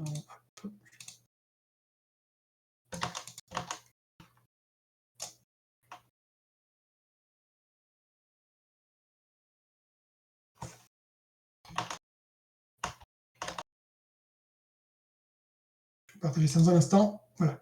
Donc je vais vous partager ça ici. Donc ça, c'est l'intégralité du code. Les 3 premières lignes, celles qu'on vient d'ajouter, c'est celles qui font référence au Google. Et après, le reste, c'est ce qu'on connaissait déjà sur le format de la page, le format des cartes. Et j'ai juste mis un petit texte, une petite instruction pour lui dire, viens m'afficher le nom que tu auras trouvé dans ce fichier. Vous m'entendez toujours? Ouais. Okay. C'est juste que ça carbure, je pense, tous. Si vous voulez prendre le temps de faire votre propre fichier Google, vous le faites. Sinon, pour ceux qui veulent faire leur propre fichier, ce que je conseille, c'est peut-être de copier-coller le contenu du tien, faire un nouveau Google Sheet, coller, et après modifier au fur et à mesure, mais ça permet de suivre. On peut faire ça.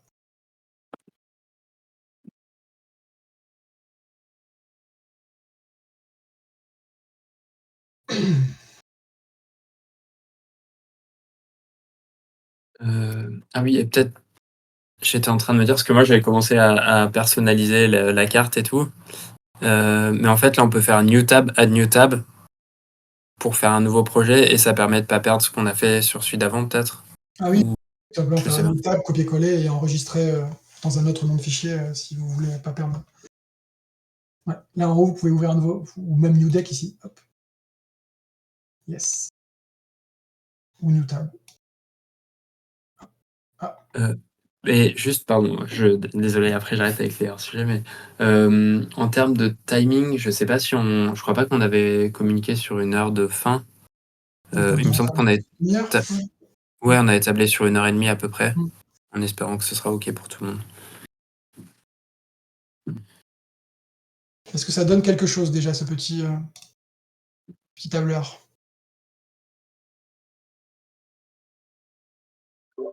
Bah écoute, moi j'ai récupéré ton fichier.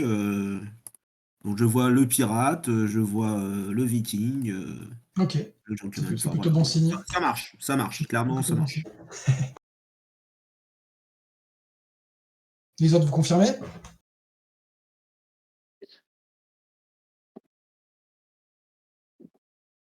Je dirais.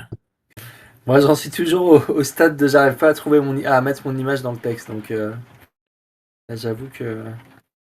T'as toujours pas réussi à mettre l'image dans le. Bah, Non, enfin, je comprends toujours pas comment. Mais je vais plutôt regarder en différé la vidéo. Comme ça, je Ok, pourrais ouais, suivre bien sûr. étape par étape. Ok. Pas de souci. Sinon, ce qu'on disait tout à l'heure, tu peux copier une image du web. Donc, tu peux très bien. Essaye de copier-coller mon texte. Voilà. Ouais.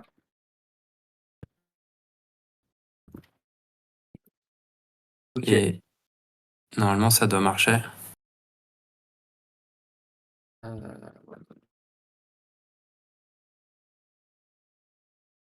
Et les autres, est-ce que ça marche l'appel au fichier Excel? Au fichier tableur?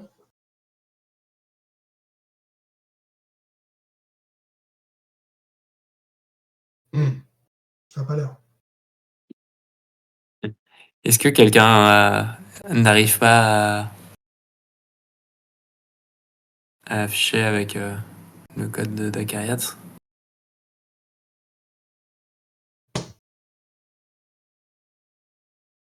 Alex, est-ce que ça marche? Arnaud, est-ce que ça marche? Carlos, est-ce que ça marche? Marie-Ange, est-ce que ça marche? Paul, est-ce que ça marche? Michael, est-ce que ça marche? Moi, ça marche même pas l'image que tu m'as envoyée là. C'est vrai? Ah, peut-être qu'il n'arrive pas à accéder Non, au web aussi, peut-être qu'il a. Je sais pas.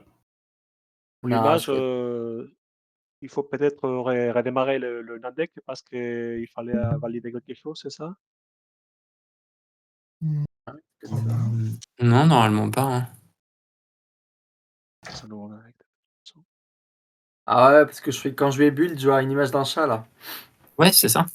Une belle image IA là. Ouais. Exactement. Alors, est-ce qu'on repasse à ça? Est-ce qu'on repasse au fichier Excel? Et est-ce que c'est bon pour toi, Marie-Ange, par exemple? Est-ce que c'est bon pour Alex? T'es encore sur le truc? Ouais, Ok. c'est bon là. J'ai l'impression qu'on m'entendait pas trop. Là, si, mais avant, non.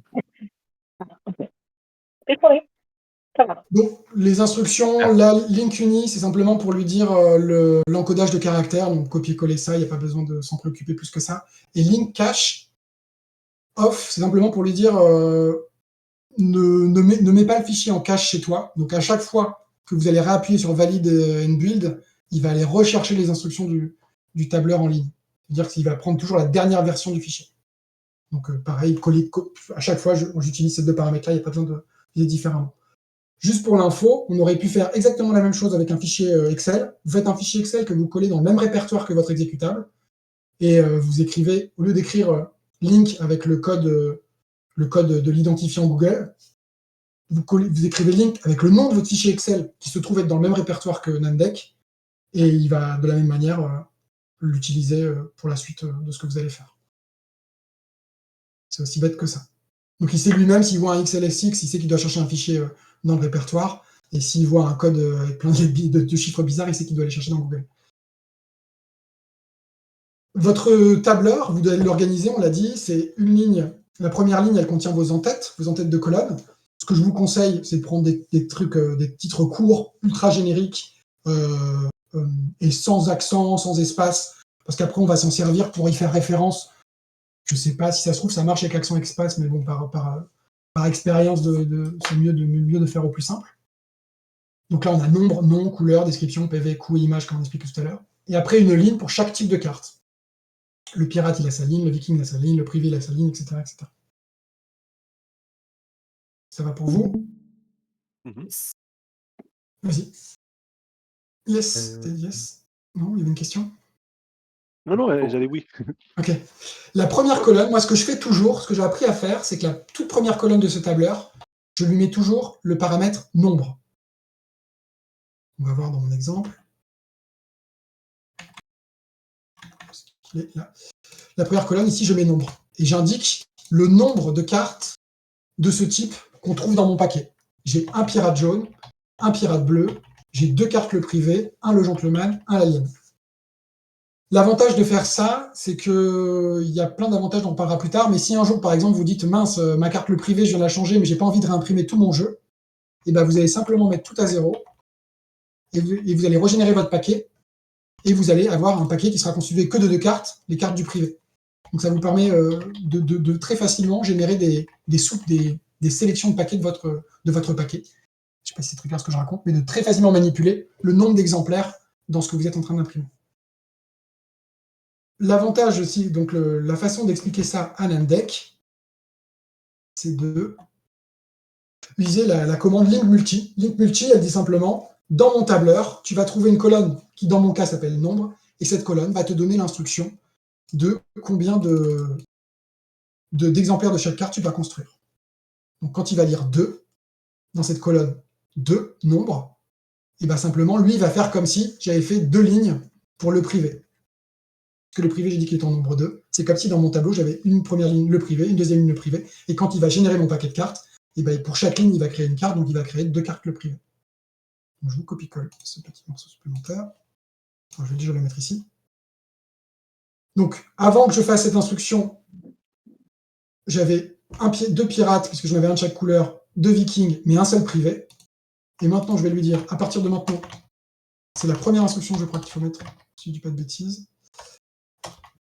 À partir de maintenant, je lui dis, attention, j'ai une colonne qui sert de dimension à mon paquet de cartes et qui s'appelle nombre. À partir du moment où je lui ai dit ça, et ben, je vais me retrouver avec 2 cartes privées, puisque je lui ai bien dit que le privé était présent en 2 exemplaires. Hop. Et donc, bien évidemment, on peut s'amuser très facilement à modifier comme on veut, comme je disais. Hop. Si là, je lui dis que je veux 3 pirates jaunes, il suffit de modifier ici, je le mets dans le même deck, je revalide. C'est hyper pratique, ce truc. Et donc, maintenant, j'ai 4 pirates. Donc, ça peut aller très très vite. Hop. Je remets un pirate.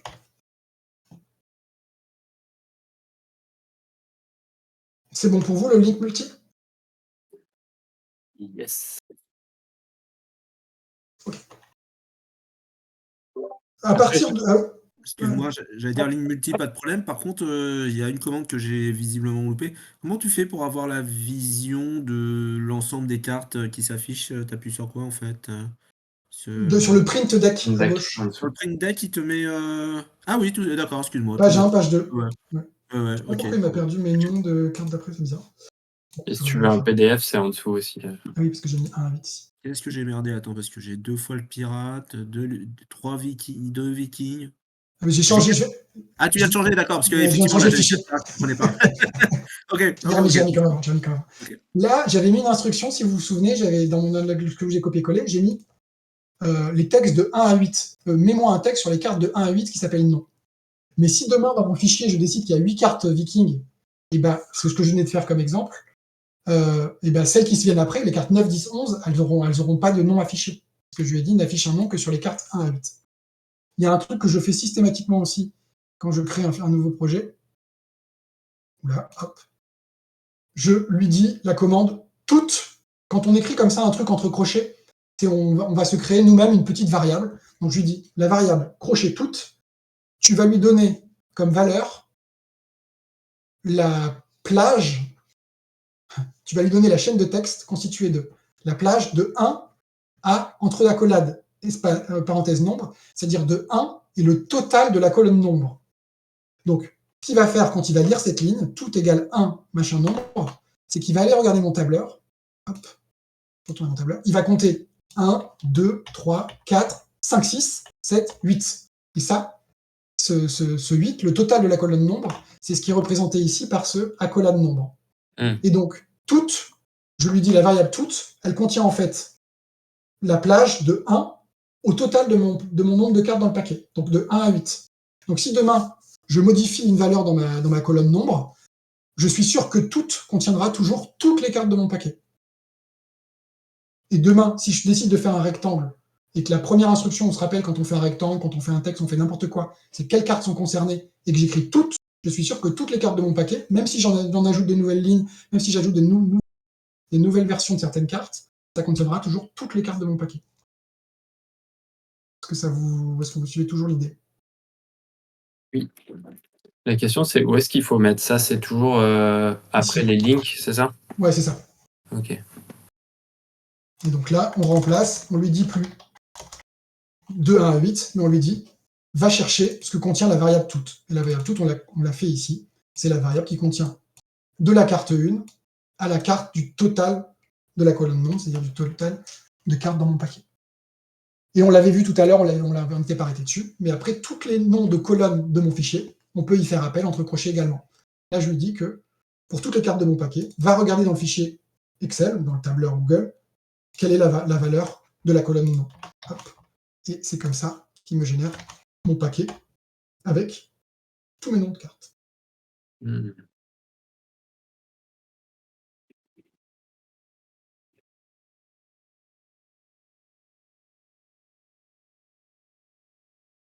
Après, tout ça, voilà, il n'y a pas besoin de retenir comment ça s'écrit, etc. Moi, j'ouvre un nouveau projet, je copie-colle tout ça de l'ancien, je mets la nouvelle référence du fichier Google qu'on a décidé, et puis après seulement, je rentre dans le détail de ce que je veux voir sur la carte. Ne vous perturbez pas si ça vous semble un peu du charabia, il y a des choses qu'on fait juste par copier-coller. Et donc maintenant qu'on a cette variable toute et la capacité d'aller chercher nos variables dans notre fichier, il suffit de mettre les petites instructions qui vont générer notre paquet de cartes. Je vais vous copier-coller tout ça immédiatement.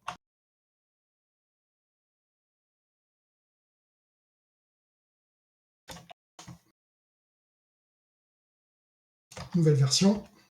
Les gens qui vont regarder cette conversation vont se demander ce qu'on vaut.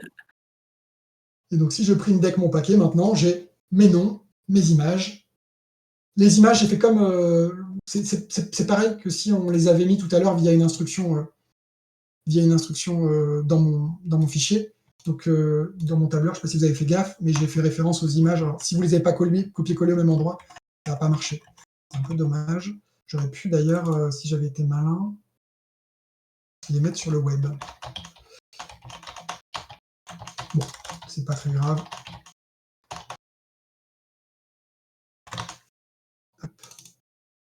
Parce que sinon... Mais donc on peut y faire référence, comme tout à l'heure, en faisant ce qui est important, c'est l'emplacement relatif à mon exécutable. Donc, je vais faire ça. Ouais, Moi, ça me fait un truc un peu chelou. Enfin, au lieu d'avoir des images, j'ai des listes de. Ah oui, mais c'est parce que c'est pas sur mon. c'est parce que les références que j'ai mis dans mon fichier ne sont pas les bonnes. Attends, je suis en train de je vais vous corriger ça. Et donc, du coup, il essaie de faire ce qu'on appelle un placeholder. Il essaie de générer une image juste pour te dire qu'il n'y a pas d'image. Et ça donne un truc trop bizarre. Et il met le nom de. Okay, ouais. Mais par contre, je vais faire ça vite fait. Ça me prend 2 secondes. Avantage. Hop. Alors, moi, je peux me permettre une proposition. Oui. J'ai littéralement. Ah oui, mais ouais. Stuff. Image. En fait, est-ce que je peux modifier ton fichier? Non. Ok. Tu peux pas. Non, tu peux pas. C'est pas grave. T'inquiète pas. Regarde, hop. Là, maintenant, ça devrait marcher. On va essayer.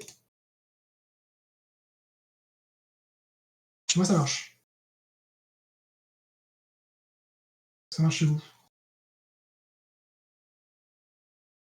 J'ai triché. Oui, ça marche. Avec des chiens. On a réussi à copier-coller une image dans une case? À qui parles-tu? Ah non, je sais pas. Tu Alien disais et que t'avais compagnie, triché, c'est ça donc... Ah, Non, en fait, j'ai pris des images en ligne et j'ai copié-collé le fichier d'Acariatre et j'ai remplacé ces images par des images en ligne. C'est le code que je vous ai passé. En fait, ça fait appel à mon Google Doc, mais c'est exactement le sien, avec juste des images en ligne. Mais là, Et j'ai du mis coup, des si images en vous ligne pour tout le monde. copiez-collez. Ouais. J'ai mis des images en ligne sur le mien aussi. Ok, bah du coup, je vais reprendre le tien. Donc, on reprend, c'est ça, les tiens, à nouveau? Bah, Oui, le mien, il est bon. restez sur celui d'Acariat. Moi, c'était juste pour montrer un exemple de ce Dans le qu'on... fichier Excel, ce que j'ai fait, c'est qu'au lieu de faire référence à des images qui étaient sur mon propre PC, j'ai fait référence à des images qui étaient sur le web. Et du coup, Namdeck, il va les chercher sur le web. Mais sachez juste que vous pouvez remplacer Ouais. ça par des images sur votre propre fichier, ça marche C'est bon, aussi. j'ai trouvé. Ça, c'est bien produit. Oui. Ok. Allô? Oula. Que se passe-t-il? Ça va? Oui, ça Oui, va. oui, oui. Ok. Donc là, vous avez compris la logique. Hein. Là, vous avez vu qu'à chaque fois qu'on fait des instructions, on met toutes. Donc on lui dit HTML, je veux les vœux sur toutes les cartes, je veux une description, sur toutes mes cartes, je veux une image, mais il se trouve que la valeur de description, la valeur d'image, dépend de l'image que je suis en train de générer. On peut dans Namdeck mettre des instructions, simplement lui dire, mettre des conditions, parce que vous avez forcément vos images, elles n'ont pas tous exactement le même nombre d'éléments, donc on peut lui mettre des conditions. Et ces conditions, on peut les faire porter sur des colonnes. Dans mon fichier Excel, j'avais mis une colonne couleur, où j'avais mis 2 valeurs possibles, jaune ou bleu. Et ben, je peux, à Namdeck, lui dire, si ma couleur est jaune, mets un petit rectangle jaune. Si ma couleur est bleue, mets un petit rectangle bleu.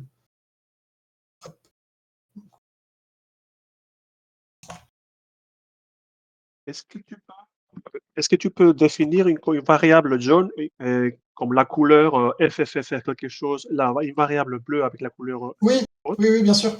Tout à fait. Je ne l'ai pas dit tout à l'heure, mais je peux très bien écrire ici, jaune égale...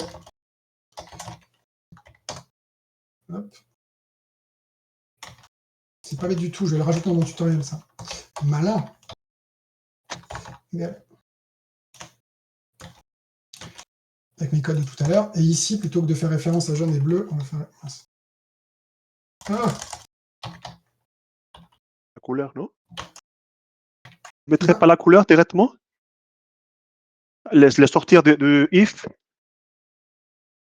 au ah, lieu c'était plutôt mettre ouh là là un là là rectangle là là. autour. Ah, ça, je sais pas. C'est une très bonne question. Est-ce que ça marchera comme ça? Tu veux dire écrire couleur ici? Je sais pas si je vais déjà partager ça, parce que ça, je sais que ça marche. Je vais vous Ouais, montrer déjà, juste. avant que. Sauf que ça marche pas. Deck not valide, bleu n'est pas marché. Ah, j'ai mis un coche entre eux. Donc voilà, donc là, on a une règle avec une condition. Si dans la colonne, il trouve jaune, il met un petit rectangle jaune en bas. Si dans la colonne, il trouve bleu, il met un petit rectangle bleu en bas. Juste en écrivant. Donc on peut faire des conditions comme ça. Ce qui est bizarre, ce qui peut paraître bizarre, moi, ce qui me perturbe au début, c'est qu'on dit rectangle égale toutes. Donc on lui dit que sur toutes les cartes, on met un rectangle jaune, mais comme c'est encadré par une instruction qui dit si couleur égale jaune seulement, bah finalement, le rectangle, il n'est pas sur toutes les cartes. Il ne lit cette ligne-là que si que la condition du dessus est vérifiée. Donc c'est que les cartes qui ont une couleur jaune dans le fichier Excel qui ont un rectangle jaune. Hop, je vous colle ça, et après on peut faire le test si tu veux, même s'il ne reste plus beaucoup Mais de ça ne temps. marchera pas parce que on mettra en couleur. Là, si on le sort de if, il fera en couleur systématiquement jaune ou bleu en fonction de ce qu'il ça fera. Faudrait tester, mais c'est une bonne question. Je sais, c'est faire appel à une double variable. Je suis pas sûr que ça fonctionne. Mais ce que tu pourrais faire, sinon, c'est directement mettre ce code-là dans la colonne couleur. Après, on peut tout imaginer. Hein. Dans ton fichier Excel, et dire va chercher le code couleur. Enfin, c'est et ça. tu pourrais faire aussi quelque chose qui dit, dans ce cas-là, tu pourrais dire ici 6 couleurs différents de rien. Ça, c'est comme ça qu'on dit si couleur n'est pas vide. Donc si couleur est différent de rien, affiche-moi un rectangle de la couleur que tu as trouvé dans le tableau. Donc on peut imaginer c'est ça. Tout à fait. Okay. Il est 24. Je vais vous passer sur ça si ça vous intéresse. On peut. Alors je vais vous mettre ce que je veux faire, c'est que je vais vous mettre le résultat final avec 2 autres petits trucs qu'on a fait sans rentrer dans le détail. Et comme ça, vous aurez tout le tableau. Hop. Mais du coup, ça, on va le faire plutôt en...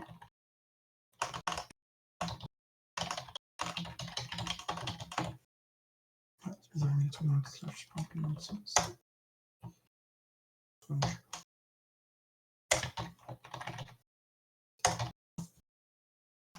Ça, c'est pour mettre des petits... Hop.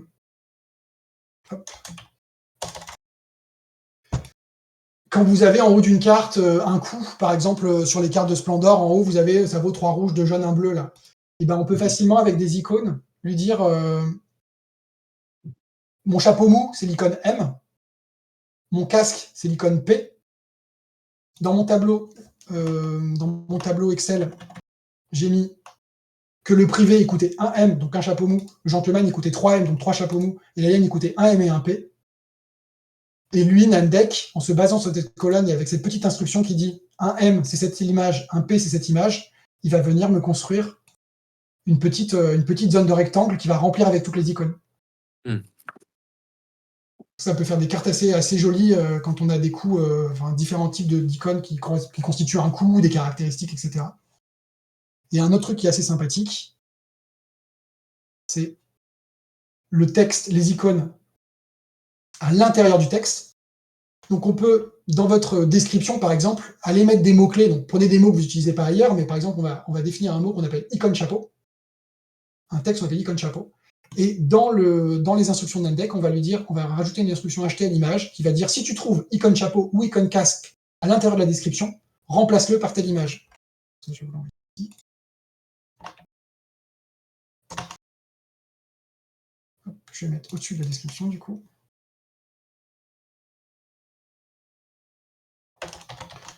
Et je vais remettre tout ça.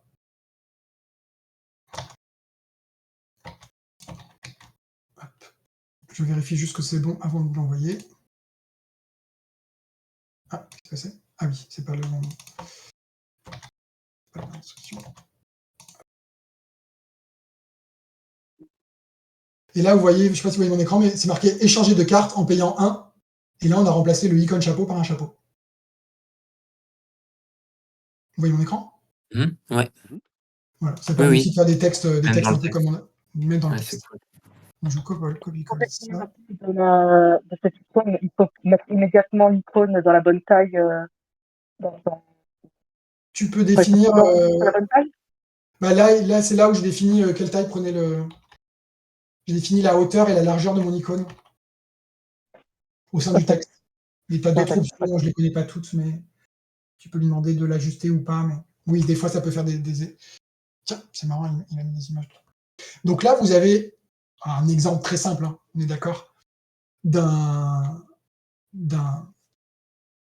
petit paquet de cartes qu'on peut générer à partir d'un tableur. Il y a une dernière chose que je voulais vous dire, c'est que moi, donc là, je valide, je peux modifier dans mon tableur, je valide et je build, je print, je vois ce que ça donne, je modifie si j'ai bien modifié et j'y vais. J'appuie sur PDF, ça va me sauver tout mon résultat en PDF. Donc ça va faire un PDF de X pages. Et comme là, j'avais défini un format propre à l'impression, bah, mon PDF, il va être destiné à l'impression. Je ne pense pas que ce soit un PDF de qualité professionnelle par rapport à la question de tout à l'heure, mais ça donne déjà un truc. Si on l'a composé avec des belles images de fond, des belles images par-dessus, bien choisies ses polices, etc., ça va déjà donner un sketch joli. Et on voit les traits de coupe. Je ne sais pas si vous les voyez. Ils ne sont peut-être pas très visibles, mais on a bien les traits de coupe qui apparaissent pour faciliter la découpe entre les PDF. Mais une autre option que moi j'aime bien, parce qu'avec les co-auteurs qui sont expatriés aux 4 coins du monde, parfois on a besoin de faire des trucs pour Tabletop Simulator ou pour d'autres logiciels. C'est par exemple dire Tabletop Simulator, et on peut très facilement changer. Donc on dit par exemple, là j'ai, je sais plus, il faudrait calculer, j'ai 3 cartes qui font 6 pixels de large, de 6 cm de large, donc ça fait 18 de large. Et j'en ai, ils font 9 cm de haut, donc c'est 27 de haut. Okay, hop, je vais. Margin 0.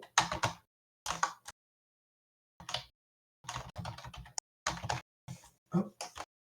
Tiens, pourquoi il veut m'enregistrer mon truc? Hop. Je valide. Si je ne me suis pas trompé. Ah! C'est le moment où je deviens phonétique du clic. Hop. Il print mon truc. Je l'imprime, et là il m'a fait une image. Tiens, il a perdu l'image de Viking, je ne sais pas où elle est. il m'imprime sans marge et une planche image qui fait exactement la taille de mes images. Donc, je ne sais pas si vous connaissez Tabletop Simulator, mais on peut très facilement copier dedans une planche et lui dire ma planche est composée de on lui donne la planche totale et on lui dit il y a 3 cartes de large sur 3 cartes de haut et il fait lui-même toutes les découpes. Et donc comme ça permet avec une seule instruction de passer. Et moi, ce que je fais dans mes projets, c'est que je fais toujours les deux. Et après, selon ce que j'ai besoin de faire du moment, je viens commenter celle qui ne m'intéresse pas. Soit je suis en train de générer le fichier pour l'impression, soit je suis en train de générer le fichier pour Tabletop Simulator. En rajoutant les points-virgules au bon endroit, je peux générer. Et la dernière option qu'on avait vue tout à l'heure, c'était le Save Images là. Si je fais Save Images là, et que je save dans mon répertoire, et que j'ouvre mon répertoire, hop, et bien il contient maintenant chacune de mes images individuellement dans un PNG. Chacune de mes cartes, pardon. Donc si chez Tabletopia, par exemple, ils préfèrent faire comme ça, j'ai toutes mes cartes. Et on voit là qu'il y a des petits calages à faire parce que mon titre il est trop grand, donc les icônes sont passées dessus, donc c'est là où il faut bien réfléchir à ce qu'on fait. Écoutez, par rapport à ce que je voulais vous expliquer aujourd'hui, je crois qu'on est déjà arrivé au bout. Juste un petit conseil, parfois vous allez rentrer dans des protos qui vont être plus compliqués si vous faites des jeux de gestion, machin, avec des conditions ou avec des textes qui viennent, des descriptions, mais qui viennent, par exemple, avec un seuil de départ. Si j'ai plus que 3 machins, alors si, ça. Passez pas par Nandeck. Nandeck, vous devez lui fournir les données finales de votre carte. C'est-à-dire que si vous avez une description, mais que vous l'avez vous-même, ou un calcul, ou le résultat d'un calcul, parce que vos points de vie, en fait, c'est le résultat de plusieurs choses, faites toutes les colonnes que vous voulez dans vos fichiers Excel, jouez avec votre fichier Excel pour faire des formules, etc., pour obtenir vos résultats, et dans Nandeck, prenez juste la colonne résultat pour l'afficher dans votre fichier. Si vous voulez commencer à manipuler des textes, concaténer des textes, couper des textes dans Nandeck, vous n'allez pas vous en sortir. C'est presque un atelier à part entière. Ouais, c'est ça. Bravo. Bravo, ouais. Il y a plein d'autres choses qu'on peut faire avec Nandeck. Des icônes au sein du texte, finalement, je l'avais mis. Le manuel, il contient plein d'exemples, des trucs qui vont vous sembler fous. Les forums Board Game Geek aussi, et même l'auteur, il fait souvent des petits tutos et il répond très souvent si vous avez des questions. Et puis, il y a toute la partie éditeur visuel que moi je connais pas du tout, mais ça serait intéressant de s'y pencher. Et si jamais vous avez des questions, on va faire un petit fil de discussion si les administrateurs de la plateforme me l'autorisent. Dans l'atelier échange de savoir, on va faire un petit fil Nandeck. Je sais pas si vous connaissez les fils de discussion dans Discord, et comme ça on pourra échanger sur vos questions. Après, je pense que ça peut être dans l'atelier échange de savoir, vu que c'est le dernier atelier. À mon avis, il n'y aura pas beaucoup d'autres sujets. Donc c'est juste que ça peut polluer un peu les gens qui n'en ont rien à faire. C'est juste ça. Les fils, c'est l'avantage. Et demain, si demain il y a notre atelier, on peut continuer à parler dans ce fil-là. Bon. Comme vous voulez. Moi, je serais partisan de commencer dans celui-là, et si on voit que ça pollue, on crée un, mais après, si tu préfères... Non, mais comme vous voulez. Voilà. Je vais vous partager tout ça, et puis vous n'hésitez pas, si vous avez des questions. J'espère que ça vous a pas trop démoralisé, que ça vous donne envie de faire le prochain prototype comme ça. C'est cool, très merci. utile pour initier rapidement un concept. Ouais, ça a l'air très puissant. Et les trucs de tabletop, c'est quand même top parce que franchement, au tabletop simulateur, le fait de mettre toutes les cartes dans un seul une seule planche, c'est parfois je me demande comment faire avec mes images déjà créées par ailleurs. Chiant. Ok, merci beaucoup. Merci. Merci à toi. Merci. J'avais juste une dernière question pour être sûr de juste un Non, truc. c'était gratuit, pas besoin de payer. Parce que le add new tab, j'avais pas compris au tout début qu'il y a un truc de base là, le rajouter. En fait, l'idée c'est que en fait dans chaque tab, je sais pas comment on appelle, c'est là-dedans que tu vas gérer un type de carte.